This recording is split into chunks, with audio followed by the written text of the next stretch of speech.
네, 감사합니다. 아, 네. 제가 늘 여러분의 뒷자리에서 여러분의 뒷모습만 봤거든요. 네, 저는 뒷모습이 좋아요. 지난 2주간 목사님 대신 새벽 예배 설교를 했는데요. 태어나서 처음으로 매일 설교를 준비하느라 다른 걸 아무것도 못 하겠더라고요. 그래서 그래도 여러분이 격려하고 기도해 주신 덕분에 잘 마무리했습니다. 좋은 경험의 기회였는데요. 다시 하라고 한다면 네, 사용하겠습니다. 네, 그래서 그런데 병현아, 너는 외국에서 결혼하면 안 돼?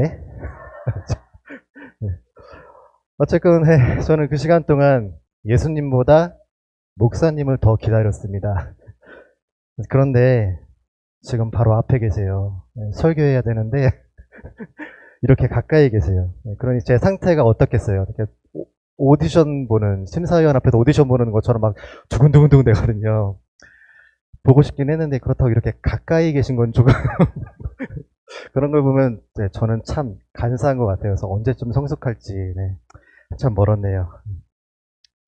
오늘 저는 여러분과 함께 중풍병자에 대해서 이야기를 나누고 싶어요. 그 친구들이 지붕을 뚫고 내려보내준 그 유명한 이야기요. 그 이야기와 함께 영적인 중풍병을 앓았던 한 사람에 대해 나누고 싶습니다. 예수님은 여러 가지 질병을 고쳐주셨죠. 귀신 들린 사람, 나병 환자, 말 못하는 사람, 귀 먹은 사람, 못 걷는 사람 등등 수많은 사람들을 고쳐주셨어요. 사람들은 예수님을 훌륭한 의사라 생각했고 오늘도 치료를 받기 위해 곳곳에서 몰려왔어요. 그리고 오늘의 주인공인 중풍병자도 예수님을 만나기 위해 이곳에 왔죠. 그런데 중풍병자는 몸이 굳어 있으니까 혼자 걸을 수가 없잖아요. 그래서 네 사람이 그를 들것에 실어오죠. 하지만 가는 날이 장날이라고 사람들이 엄청 몰려 있는 거예요. 발 디딜 틈 없이 문정성시를 이뤘기 때문에 도저히 안으로 들어갈 수 없는 상황이었죠. 여기 중풍병자가 있어요. 길 좀 비켜주세요. 라고 말을 해도 그 어느 누구 하나 양보해 줄 수 없었죠.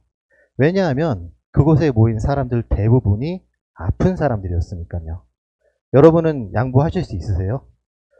제가 10여 년 전에 1교회에 있을 때 맹장 수술을 했어요. 아침부터 배가 너무 아프더라고요. 그래서 체한 것도 아니고 배탈 난 것도 아닌데 계속 배가 아파서 병원에 가서 주사도 맞고 한의원 가서 뜸도 뜨고 했는데 아무래도 나아지질 않았어요.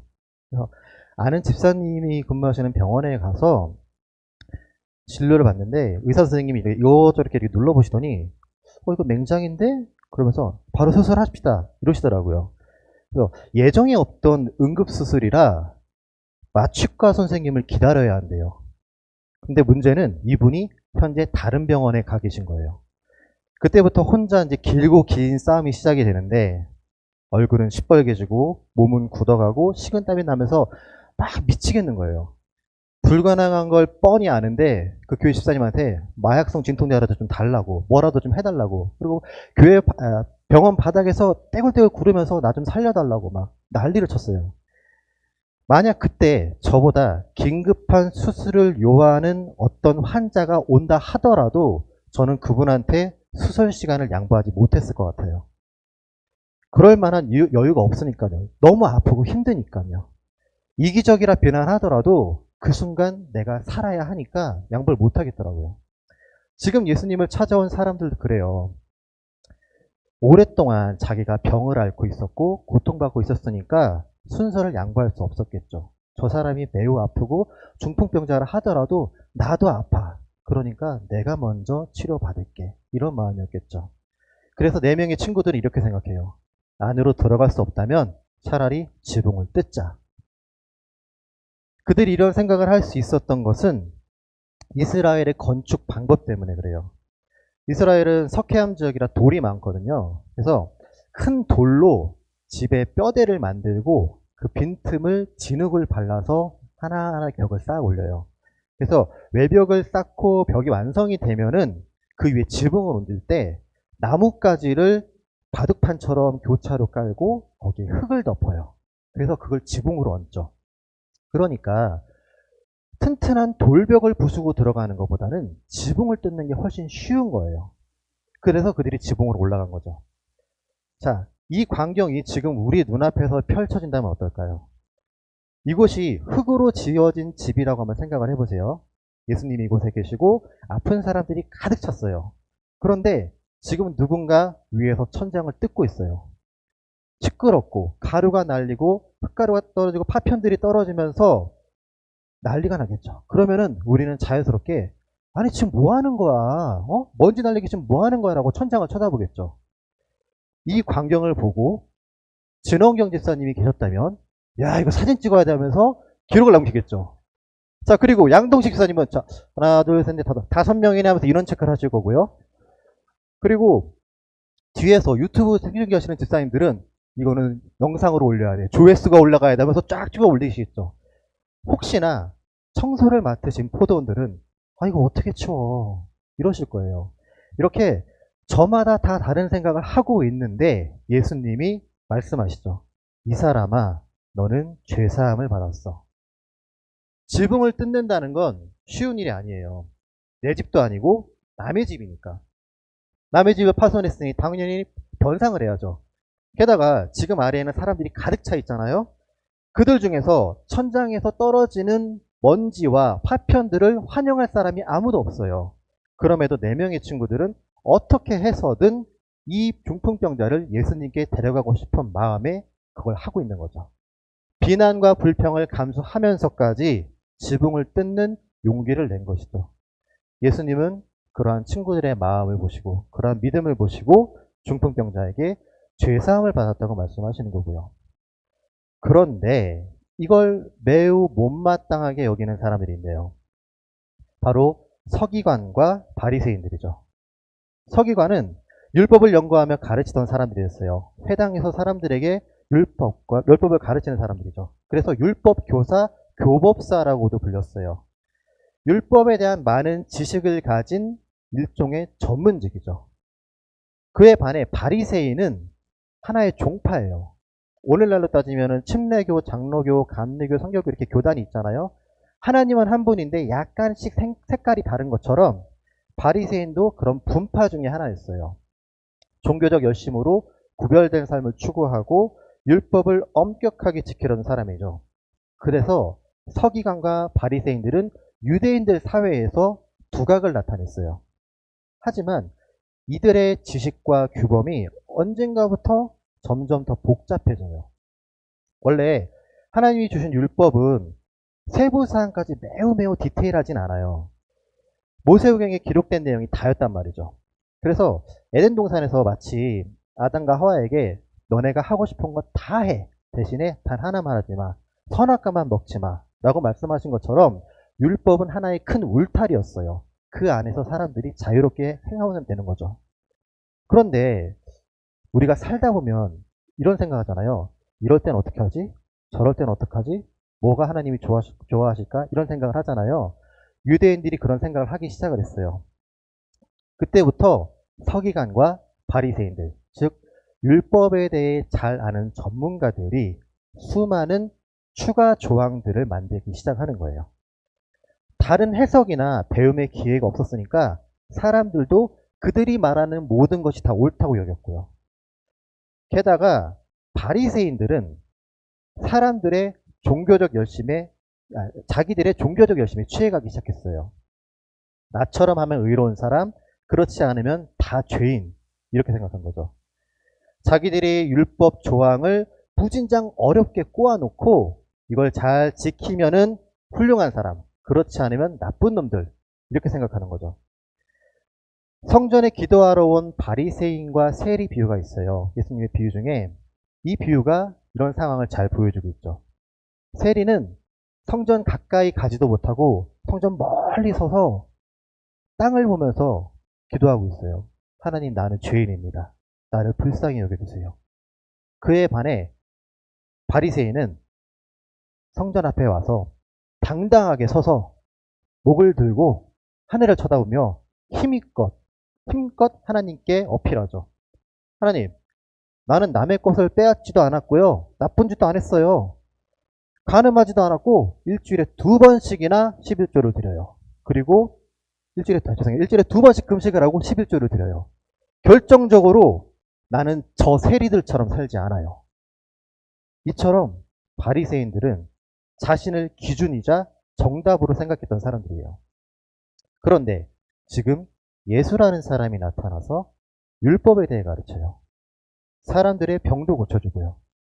자기 영역에 나타나서 자기가 그동안 쌓아 올렸던 모든 것들을 다 부정하고 아니라고 해요. 그러니 바리새인과 서기관들은 예수를 좋아할래야 좋아할 수 없었던 거죠. 예수가 뭘 하든 밉고 짜증나고 보기 싫어서 어떻게 해서든 시비거리를 찾고자 지금 이곳에 같이 있었던 거죠. 그런데 지금 중풍병자에게 예수가 너는 죄사함을 받았다라고 얘기를 하네요. 그런데 잠깐만, 죄사함은 하나님의 권세인데 예수 네가 뭔데 지금 죄사함의 권세를 말하지? 옳다커니 잘 걸렸어. 이거다. 신성모독이야. 라는 생각을 하기 시작하는 거죠. 예수님은 건수를 잡았다고 좋아하는 그들의 생각을 아셨죠. 그래서 그들에게 죄사함을 받았다와 일어나 걸으라 중에 어느 게 더 쉽겠니? 라고 말씀하세요. 어쩌면 우리는 걷지 못하는 중풍병자가 들었을 때 죄사함이 더 쉬울 거라고 생각을 해요. 그런데 유대인의 입장에서 이걸 들으면 전혀 달라져요. 유대인들은 모든 질병을 죄의 결과라 읽었어요. 심지어 태어나면서부터 선천적으로 장애를 갖고 태어난 아이들은 그 부모의 죄가 너무 심해서 아이에게까지 유전이 됐다고 생각을 했어요. 만약 그들의 믿음과 생각이 사실이고 하나님이 진짜로 그렇게 징벌을 하신다면 이런 문제가 생겨요. 우리는 주일 저녁 8시에 온라인 기도회를 하죠. 그때마다 아픈 교인과 가족들을 위해서 기도를 해요. 질병의 종류도 다양하고 앓고 있는 기간도 저마다 다 달라요.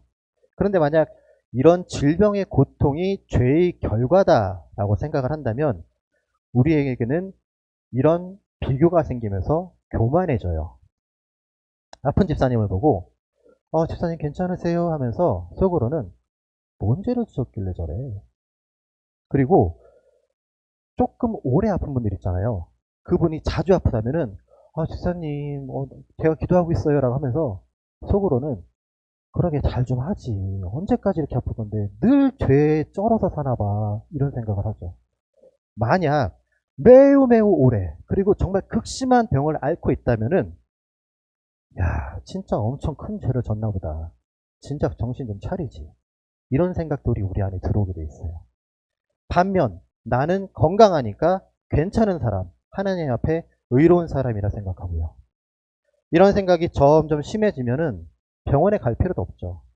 아플 때 치료받고 밥 잘 먹고 쉬면서 할 필요도 없이 그냥 기도원 가면 돼요. 얼마 전에 어머니 그 치아에 문제가 있어서 이탁수 집사님의 치과에 갔어요. 그래서 집사님께서 이제 이를 뽑고 이렇게 치료를 해주셨는데 만약 질병이 죄의 결과다. 이 이론이 맞는다면 집사님께서 이렇게 하셨겠죠. 치료 대신에 어머니에게 손을 얹고 주여 이랬으면 어떻게 될까요? 난리가 났겠죠. 네. 임플란트 해달랬는데 기도만 해줬다. 네. 그 의사가 다니는 하나 비전교회 뭐냐, 이상한 데 아니냐, 온통 인터넷과 뉴스에 난리가 날 거예요. 그렇게 우리는 질병이 죄의 결과가 아닌 하나님의 메시지라 생각을 해야 돼요. 그 과정 가운데 우리에게 말씀하시는 하나님의 뜻이 있다고 생각해야 되고 그 뜻을 알아야 되고요. 하지만 유대인들은 그런 게 아닌 죄와 심판만 생각했어요. 무슨 죄로 인해 저 사람은 저렇게 아픈 거지? 그거에만 관심을 가졌죠. 그래서 예수님은 그들의 생각을 깨기 위해 이렇게 죄를 사한다고 말씀하신 거죠. 너희들은 이 사람의 죄가 너무 심하기 때문에 지금 이런 고통을 받고 있다고 생각하지 죄의 결과가 아님에도 그를 무시하고 비난하잖아. 그가 겪고 있는 고통과 아픔보다는 도대체 그가 왜 이렇게 된 건가 그것만 중요하지 설령 너희 생각대로 그게 맞다 하더라도 큰 죄로 인해 이 사람이 아프다 하더라도 난 그것조차 용서할 수 있어. 고쳐줄 수 있어. 그 권세와 능력이 나한테 있어. 그러니 내가 이 사람을 어떻게 고치는지 지켜봐. 그러면서 예수님은 중풍병자에게 이렇게 말씀하시죠. 일어나 내 침상을 가지고 집으로 돌아가. 이 세 가지 명령, 일어나 침상을 가지고 집으로 돌아가를 우리 삶에 적용시켜 보길 원해요. 첫째, 일어나라는 헬라어 에게이로는 육신의 일어남과 함께 죽음에서 살린다는 뜻이에요. 그래서 지금 예수님은 이 사람에게 에게이로라 말씀하시면서 새로운 부활의 삶을 주시는 거죠. 중풍병자의 삶은 겨우 생명만 붙어있던 삶이었어요. 스스로 뭔가를 할 수도 없죠. 원하는 만큼 움직일 수도 없죠. 죽을 듯이 최선을 다해도 남보다 뒤처질 수밖에 없는 존재였어요. 그렇게 살아도 사는 게 아닌 그 지옥과도 같은 시간을 사는 그 중풍병자에게 에게이로라 말씀하신 것은 부활의 새 삶이 열리는 신호탄이 되죠. 오늘부터 그에게는 이전과 전혀 다른 시간에 전혀 다른 삶을 살게 될 거예요. 중풍병자를 일으키신 그 예수님이 오늘 저와 여러분에게 에게이로 일어나라고 말씀하세요. 자, 옆에 계신 분에게 한번 전해볼게요. 자, 에게이로 일어나세요. 혹시 이거 어감을 잘 하셔야 돼요. 부드럽게 하셔야 돼요. 왜냐면은 에게 이러면 되게 달라지거든요. 다시 한번 자, 부드럽게 에게이로 일어나세요. 자, 둘째, 너의 침상을 들라는 것은 너의 흔적을 지우지 말라는 거예요. 친구들은 중풍병자를 데려올 때 그를 들것에 실어 갔어요. 그때 그 들것이 침상이죠. 유대인들은 이 침상을 식사할 때 옆으로 비스듬히 누워가지고 깔기 위해 바닥에 까는 거적대기 같은 거예요. 하지만 중풍병자에게는 스스로 몸을 움직일 수 없었기에 이 침상이 생활 공간의 전부이자 족쇄이며 감옥이었죠. 이 자리를 떠날 수가 없었으니까요. 그러니 자연스레 자기의 온갖 흔적이 묻어 있겠죠. 때론 오물도 묻어 있고 대소변에 찌꺼기도 묻어 있을 거예요. 결국 중풍병자에게 있어서 침상은 자신의 과거이자 상처이자 흔적이에요. 바라만 봐도 진절머리가 날 만큼 쓰라린 과거를 떠올리게 만드는 물건이죠. 그래서 버리고 가든가 새로 사든가 이렇게 해야 되는데 예수님은 그 침상을 도로 가져가라고 하세요. 이는 과거의 상처와 아픈 기억은 지난 일이며 흔적일 뿐이니까 더 이상 그것들을 부정하거나 외면하지 말라는 거죠. 결국 침상에 실려서 중풍병자가 이곳에 왔지만 이제 중풍병자가 그 침상을 들고 다시 돌아간다는 것은 이제 더 이상 과거의 상처에 내가 이리저리 휩쓸리지 말고 스스로 그것을 컨트롤하라는 거예요. 그래서 여러분에게 묻고 싶어요. 여러분은 어떤 침상을 가지고 계세요? 어떤 상처와 흔적들을 부끄러워하며 숨기고 있나요? 예수님의 명령처럼 그 상처와 흔적을 이제 들고 일어서세요. 셋째, 집으로 돌아가라는 것은 회복의 산 증인이 되라는 뜻이에요. 중풍병자에게 집은 자신의 아픔을 아는 사람들이 모여있는 곳이에요. 그럼 그곳에 자신이 멀쩡하게 제 발로 걸어서 돌아간다면 사람들이 놀라게 되겠죠. 어떻게 된 거냐고 묻겠죠. 그러면 자연히 예수님으로 인한 구원의 회복을 얘기하게 될 것이고 복음이 전해지는 거죠. 그 사람은 살아있는 증거가 되는 것이고요. 결국 집이라는 곳은 과거의 상처를 구원의 회복으로 바꾸는 곳이에요. 우리는 상처를 받을 때 수모려 하죠. 들키기 싫고 조롱당하고 비웃음거리가 되기 싫어서 꼭꼭 숨으려고 해요. 마치 선악과를 먹고 난 뒤에 아담과 하와가 하나님을 피해 숨었던 것처럼요. 그런데 너무 아프잖아요? 그러면 그냥 쉬어가세요.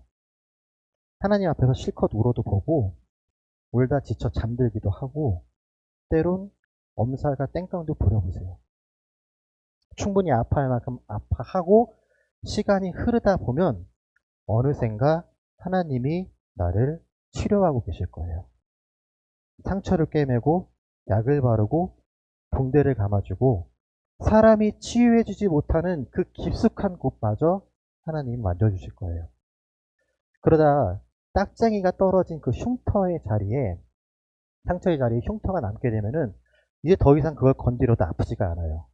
그때가 되면 다시 밖으로 나가보세요. 이전에 내가 피했던 사람들에게 돌아가서 내가 한때 너무 아파서 숨고 피했지만 그 상처를 하나님이 치유해 주셨어요. 그리고 이제 더 이상 예전처럼 숨지 않으려고요. 이렇게 고백하세요. 그리고 중풍병자를 예수님 앞에 데려다 준 그 친구들처럼 내가 아파할 때 나의 회복을 위해 노력해 준 분들께 감사를 표현하시고요. 그거면 충분해요. 그게 진짜 아픈 만큼 성숙하는 것이고 우리의 고통 가운데 하나님의 뜻을 아는 방법이니까요. 때론 혼자 있고 싶고 혼자인 것처럼 느껴지지만 우린 혼자가 아니에요. 하나님이 보고 계시고 그분이 도와줄 손길을 보내주시니까요. 예수님의 에게이로로 인해 중풍병자는 즉시 자리에서 일어나서 자기 침상을 가지고 하나님께 영광을 돌리며 집으로 돌아갑니다. 하지만 그 이후에 그가 어떻게 살았는지는 아무도 몰라요. 기록이 없으니까요. 하지만 저는 그가 예수님을 전하는 사람이 되었을 거라고 확신해요. 왜냐하면 제가 그 당사자니까요. 제가 영적인 중풍병을 앓았으니까요. 지기 집사님과 몇몇 분들이 알고 계신 것처럼 저에게는 상처가 있어요. 대충 얽어버리면 여러분들 머릿속에 계속 뭔데 그래 라고 하실까봐 딱 한 번만 말씀드릴게요. 저는 돌싱이에요. 여러분도 주변에서 관련된 소식을 종종 들으시겠지만 사역자에게 이혼은 매우 치명적이에요. 게다가 미국에서 목사 안수를 3개월 남겨놓은 시점에서 제가 못하겠다고 엎어버리고 나왔기 때문에 저는 사역자로서는 완전히 끝났다고 생각을 했어요. 한국으로 돌아왔는데 갈 데가 없어서 어머니가 계신 흥덕에 갔어요. 떠날 때도 이 동네였는데 돌아와도 이 동네예요. 근데 여러분도 아시잖아요. 흥덕에 원천교회 교인들이 얼마나 많아요. 유학 간다면서 축하받으며 떠났는데 이런 모습으로 돌아오는 게 너무 부끄럽고 창피한 거예요. 그래서 제가 밖을 못 나갔어요. 그때부터. 혹시나 교인들 만날까 봐서요.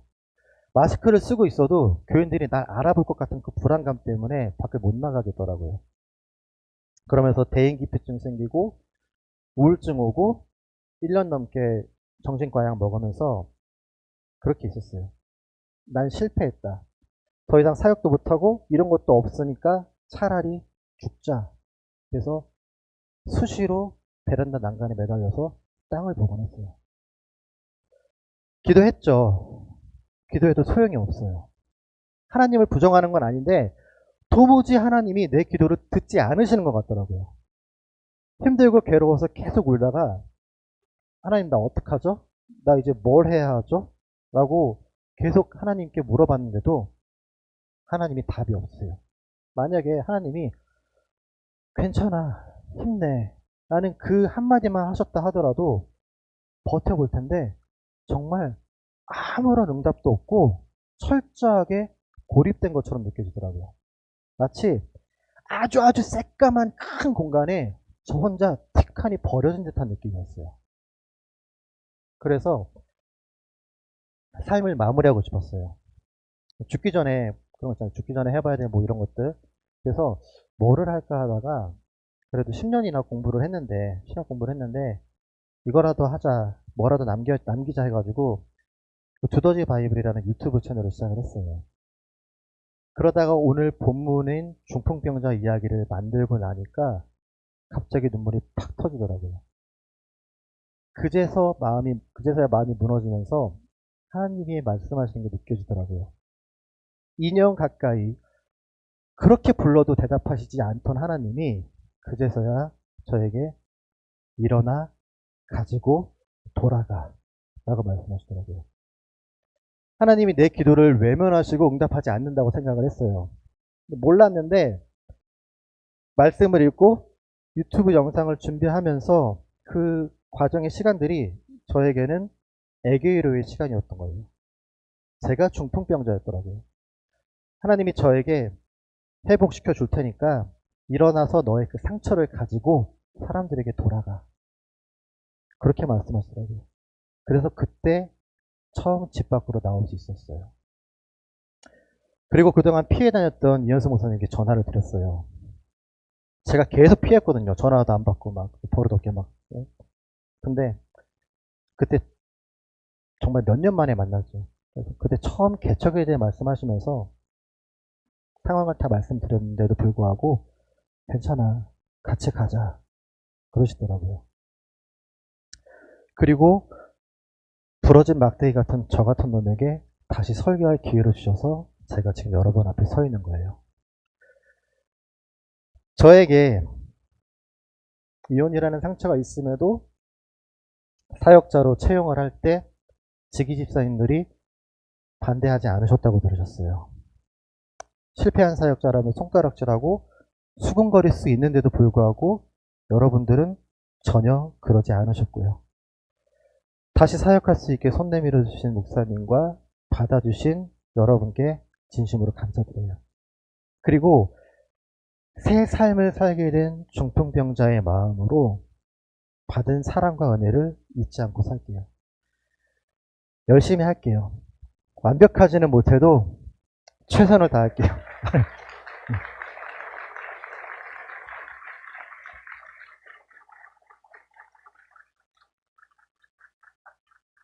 괜찮은데 박수 치시니까 눈물 나잖아요. 이제 더 이상 상처와 흉터를 부끄러워하지 않고 하나님이 고쳐주신 증거라 여기면 살게요. 함께 기도해 주시고 도와주세요. 저에게 이런 상처와 흉터가 남아있듯이 여러분에게도 각자의 상처와 흔적이 있을 거예요. 그러나 하지만 이제 우리 더 이상 그것들을 부끄러워하지 말아요. 누군가는 그것을 보고 흉터라고 흉을 보겠지만 우리는 그것을 하나님이 고쳐주신 상처, 증거라 생각하자고요. 오히려 더 뿌듯하고 자랑스럽게 여기자고요. 내가 하나님의 자녀니까 나의 아버지신 그분이 고쳐준 증거니까요. 그렇게 우리의 아픔의 흔적을 부끄러워하지 않고 밖으로 드러낼 수 있을 때 이것은 복음을 전하는 용기이자 에너지로 바뀌게 될 거예요.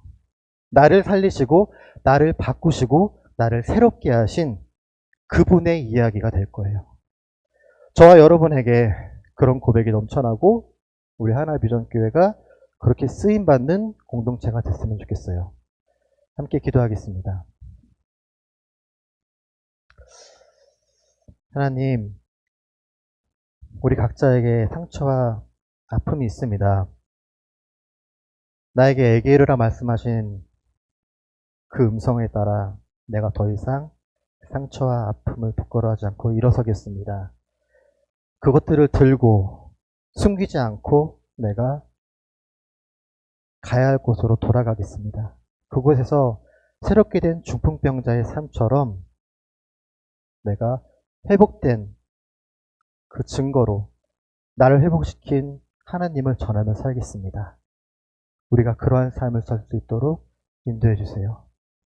예수님의 이름으로 기도드립니다. 아멘.